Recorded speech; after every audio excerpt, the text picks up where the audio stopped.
Total biaya yang dikeluarkan Israel untuk berperang melawan Iran selama 12 hari diperkirakan mencapai 20 miliar dolar AS atau sekitar 325 triliun rupiah. Laporan Financial Express mencatat, dalam sepekan pertama, Israel menggelontorkan dana sekitar 5 miliar dolar AS atau setara 81 triliun rupiah. Biaya harian perang juga tak sedikit, yang mencapai 725 juta dolar AS atau 11,7 triliun rupiah. Dari jumlah itu, 593 juta dolar AS atau 9,6 triliun rupiah digunakan untuk operasi serangan. Lalu 132 juta dolar AS atau 2,1 triliun dialokasikan untuk pertahanan dan mobilisasi militer. Sementara biaya harian untuk sistem anti rudal Israel sekitar 10 juta hingga 200 juta dolar AS. Dalam kurun waktu 12 hari, Israel mengalami kerugian ekonomi luar biasa total mencapai 20 miliar dolar Amerika Serikat atau sekitar 325 triliun rupiah akibat serangan intens dari Iran. Akibatnya, Tel Aviv pun terpaksa memohon dukungan militer dan finansial besar-besaran dari Amerika Serikat. Momen dramatis ini mempertanyakan kekokohan ekonomi militer Israel yang selama ini dianggap tangguh. Konflik terbaru tercetus ketika Iran melakukan peluncuran rudal dan serangan udara yang presisi serta berseri ke sejumlah instalasi militer dan fasilitas strategis Israel. Durasi kontak senjata selama 12 hari penuh menimbulkan efek guncangan terhadap struktur pertahanan serta kemampuan operasional negara itu.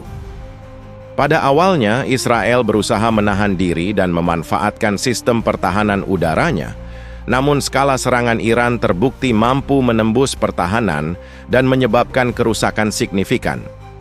Para analis ekonomi menyebut bahwa biaya perbaikan radar, bunker, jaringan listrik, sistem pertahanan, dan gudang senjata saja memerlukan dana minimal 12 miliar dolar Amerika Serikat. Dana tersebut belum termasuk biaya hemator rawat dan kompensasi untuk masyarakat yang harus mengungsi, serta pemulihan fasilitas publik. Ditambah 8 miliar dolar lain mengalir keluar sebagai akibat kerugian ekonomi tidak langsung, seperti gangguan produksi industri, turunnya kunjungan wisatawan, pelambatan ekspor, serta emosi pasar modal yang terguncang akibat ketidakpastian geopolitik. Selama 12 hari intensitas serangan meningkat tajam, Iran meluncurkan gelombang rudal balistik dan drone tempur ke pangkalan udara Israel, depot penting, serta fasilitas elektronika militer. Target-target kritis itu tersebar di beberapa komunitas dan pangkalan strategis. Ya, dalam minggu pertama, 7 hari pertama Israel menyerang Iran, Israel ini mengeluarkan biaya sekitar 5 miliar dolar Amerika Serikat. Atau kalau kita coba konversikan ke rupiah, ini sekitar 81 triliun rupiah. Dan anggaran sebesar ini tujuannya hanya satu, mencegah Iran punya nuklir. Nah, sekali lagi, angka 5 miliar dolar Amerika ini hanya di minggu pertama. Ini artinya mungkin antara tanggal 13 sampai dengan tanggal 20 Juni. Gimana nih? Antara 21 Juni sampai dengan tanggal 24 gencatan senjata. Nah, ternyata ada juga data yang mengeluarkan bahwa Financial Express mengeluarkan data bahwa Israel ini mengeluarkan biaya harian nih setiap harinya adalah 725 juta dolar Amerika atau setara dengan 11,8 triliun rupiah. Rinciannya kalau kita bedah, sebanyak 593 juta dolar Amerika atau setara 9,6 triliun rupiah itu untuk menyerang, untuk melakukan serangan begitu, dan 132 juta dolar Amerika Serikat atau setara 2,1 triliun rupiah itu untuk pertahanan dan juga mobilisasi militer. Kemudian di sisi lain, menurut The Wall Street Journal, data yang mereka dapatkan mengatakan bahwa untuk biaya sistem udara pertahanan ya anti rudal Israel itu biayanya berkisar antara 10 juta dolar sampai dengan 200 juta dolar Amerika Serikat per harinya. Bisa buat beli apa aja itu? Meskipun sistem pertahanan utama Israel seperti Iron Dome bekerja keras, beberapa serangkaian serangan berhasil menembusnya.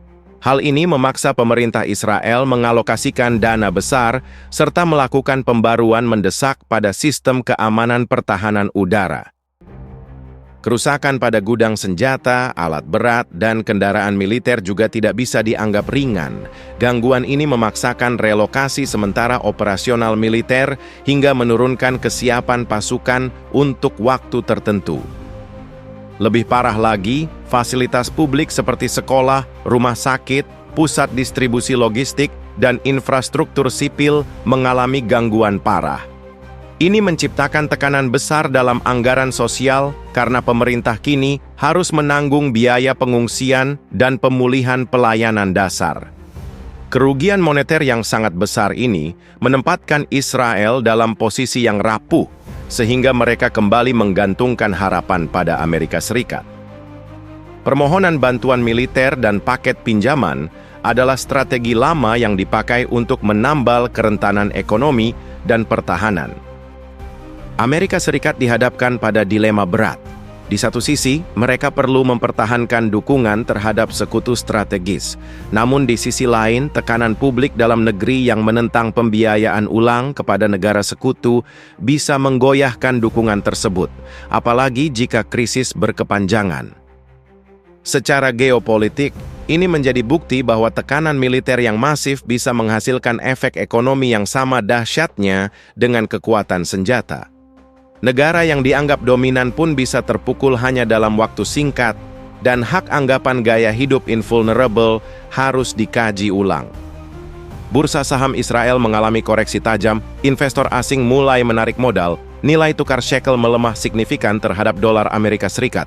Selain itu, inflasi dan tingkat suku bunga kredit rating global ikut tertekan, menciptakan tantangan ekonomi jangka menengah yang berat. Dunia tak lepas efek gelombang ini. Ketidakstabilan Israel dipantau ketat oleh pasar energi global. Harga minyak, gas, dan komoditas energi lainnya sempat meroket karena kekhawatiran terhadap pasokan di Teluk Persia dan negara-negara pendukung Iran. Indonesia, sebagai salah satu importir energi utama, harus berpacu dengan inflasi akibat kenaikan harga minyak dunia. Ini memaksa pemerintah memperkuat cadangan strategis dan mempercepat agenda energi baru terbarukan agar tidak terlalu rentan terhadap goncangan global. Politik global pun turut direvisi ulang. Amerika Serikat bakal menghadapi tekanan diplomatik dan legislatif soal seberapa besar bantuan yang pantas diberikan kepada Israel. Ini memberi keleluasaan bagi negara-negara berkembang untuk memperkuat posisi diplomatik mereka lewat sulitnya opsi intervensi unilateral. Investor dan lembaga keuangan global menjadi semakin waspada terhadap proyek-proyek besar, khususnya proyek infrastruktur di kawasan konflik atau negara sekutu yang membutuhkan bantuan berkelanjutan. Mereka cenderung mencari alternatif yang lebih aman di kawasan stabil. Israel kemungkinan besar akan mengajukan paket bantuan besar-besaran kepada Amerika Serikat, termasuk pinjaman lunak, suplai sistem pertahanan baru, serta paket pemulihan ekonomi. Ini menjadi uji kelayakan politik dan ekonomi di Capitol Hill dan Senat Amerika Serikat. Iran kemungkinan menahan diri sambil merancang strategi diplomatik yang kuat agar tekanan militer tidak berkembang menjadi konflik panas lagi. Mereka juga bakal menggandeng blok seperti BRICS dan OPEC untuk meningkatkan dukungan internasional terhadap langkah mereka. Bagi Indonesia dan ASEAN, fase ini jadi momentum untuk memperkuat peran diplomasi regional dengan fokus menjadi mediator aktif dan menawarkan platform dialog di PBB atau ADMM+. Pendekatan netral dan konstruktif dapat menjadi strategi menjaga kedamaian kawasan sekaligus reputasi global. Perspektif global kini mulai menyoroti kebutuhan akan reformasi kerangka bantuan militer dan diplomasi konflik, mendorong transparansi dan pengawasan internasional agar tidak kembali terjadi negara yang terlalu bergantung pada dukungan satu musuh kuat. Kerugian ekonomi Israel akibat konflik 12 hari kemarin menjadi pelajaran penting. Tak ada kekuatan militer yang kebal terhadap risiko ekonomi. Bantuan dari Amerika Serikat mungkin diperlukan, tapi bukan solusi permanen untuk menjaga ketahanan nasional. Bagi Indonesia, krisis ini mengingatkan bahwa kebijakan energi, fiskal, dan diplomasi harus selalu siap menghadapi gangguan geopolitik mendadak.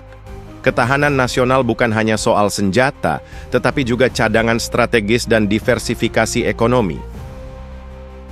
Momentum global saat ini mengajarkan bahwa menghindari perang ekonomi lebih penting daripada sekadar menghindari perang fisik.